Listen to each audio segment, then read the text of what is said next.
What's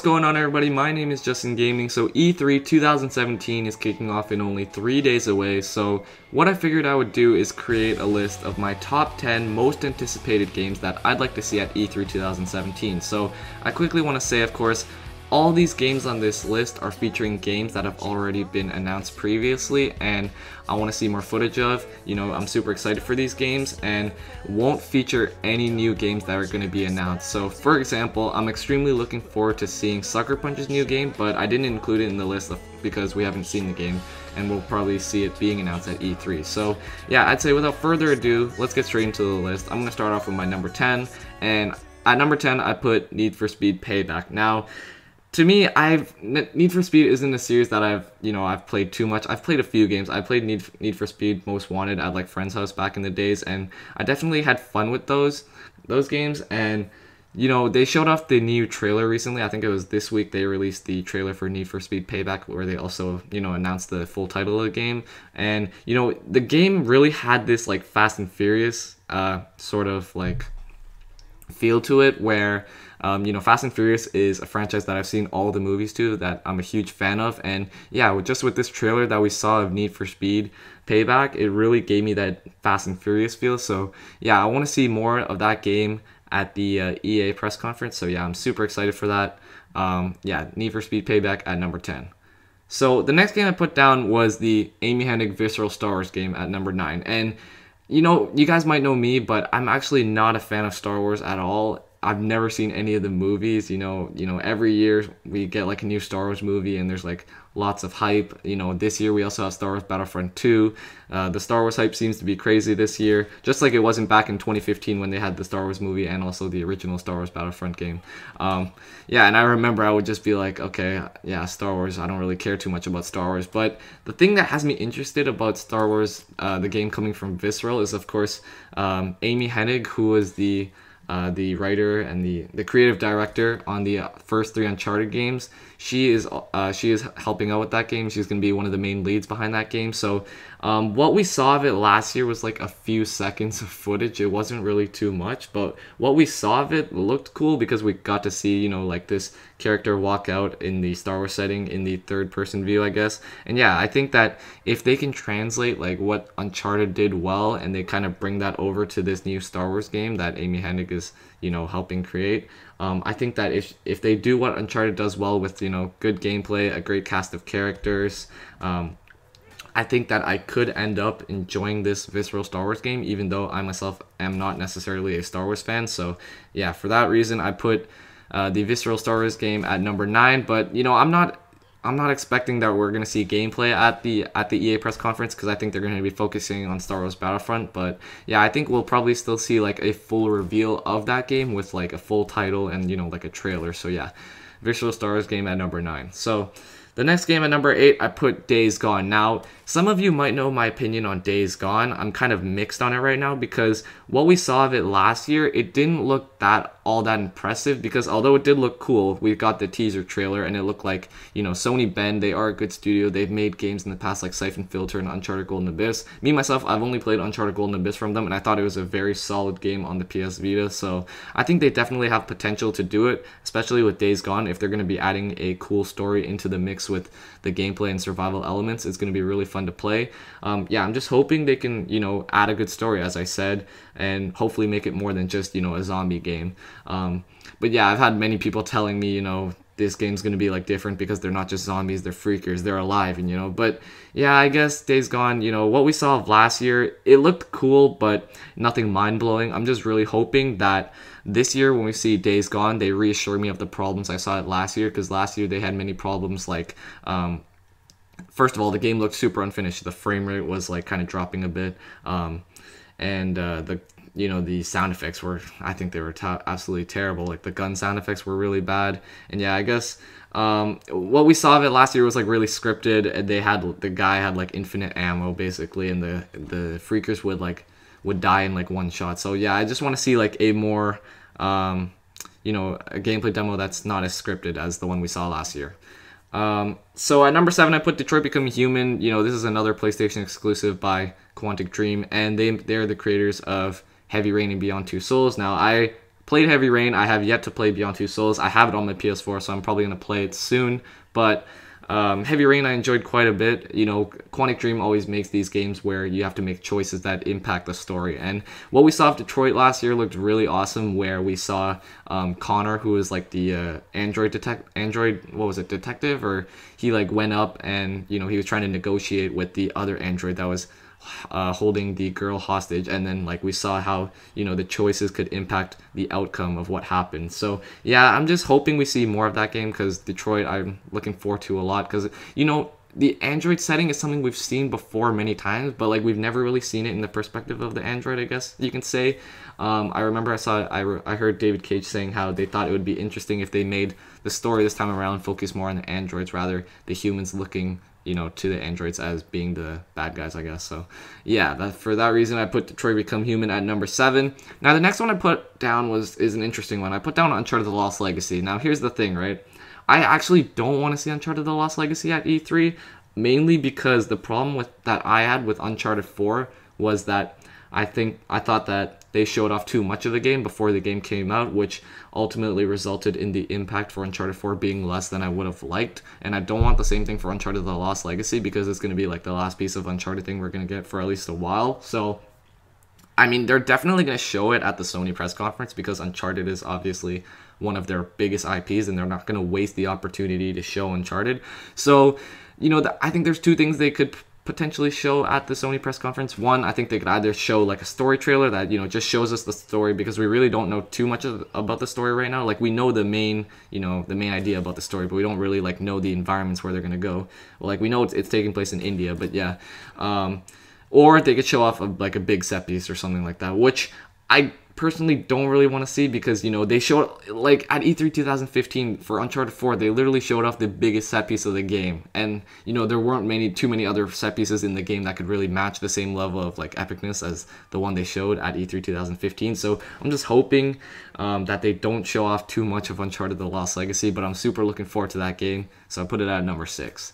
Now, next, at number 5, I put Death Stranding. Now, the thing about Death Stranding, of course, is the game was announced last year at E3 2016, where we saw Kojima come onto the stage with this super epic music, and he was claiming, he's like, "Hi everyone, I'm back," and it was super awesome. And then he showed off Death Stranding. Of course, back then he didn't have the engine yet, so yeah, the game wasn't even on the engine yet. But then at the Game Awards 6 months later, we saw the trailer with what was his name, Mads Mikkelsen, on the Decima engine, the engine that they used to make Horizon Zero Dawn, and that was really cool to see. We still don't really know what's going on, so yeah, I personally think we're just going to get another trailer like that, and we're going to see the female lead for the game. And yeah, I just personally think, I mean, this game's not probably going to come out until like 2019 by the earliest, like at the end of 2019, so I feel like every six months Kojima's just going to be showing off new footage of this game, making us speculate about what's really going on. So yeah, that's why I put Death Stranding at number 5. Now, number 4, this is actually the only exception. As you know, I said earlier in the beginning of the video, these are all games that are going to be that have already been announced. But so at number 4, I put down Assassin's Creed Origins. Now, this game has not officially been announced, but I think everyone can agree. You know, we all know Assassin's Creed Origins is coming. Of course, last year Ubisoft took a break from Assassin's Creed. You know, to basically, like, after Unity did really poorly, they came out with Syndicate, and that game was kind of reflected poorly based on Unity, so they took a year off. You know, I hope that with the whole year off, when they come back, you know, they've readjusted the gameplay mechanics, thought about, you know, how they can like take the story to, you know, they can like improve the story. So you know, I played Assassin's Creed like, you know, Assassin's Creed has had its ups and downs over the years.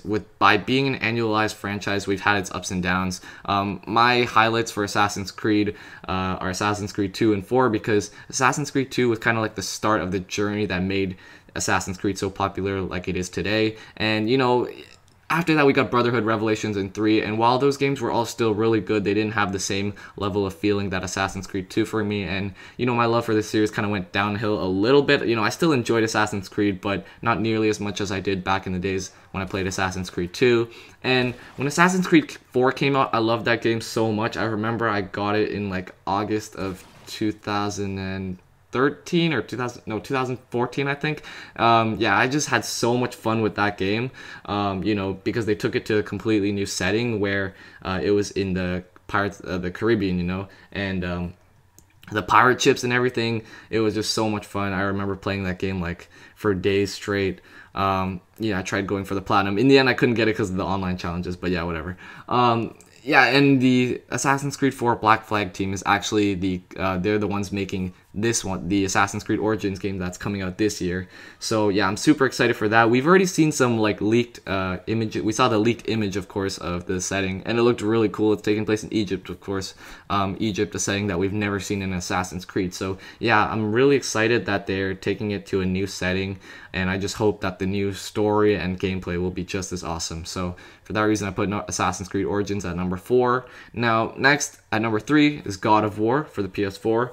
Now, I don't know if you guys know, but right now they seem to be, they're like I think it was last year at E3 2016 when they had like this building where they're doing a painting, where they like put a painting on that building every single year, and last year's was Horizon Zero Dawn. So this year it's God of War, and as of right now, they're like in the process of painting it. They're not completely done yet, but over the past few days, we've been seeing the progress that they've been making, and it looks so awesome. It just got me so much more excited for God of War. And you know, there were rumors that the game was going to come out this year, of course, with the game being fully playable.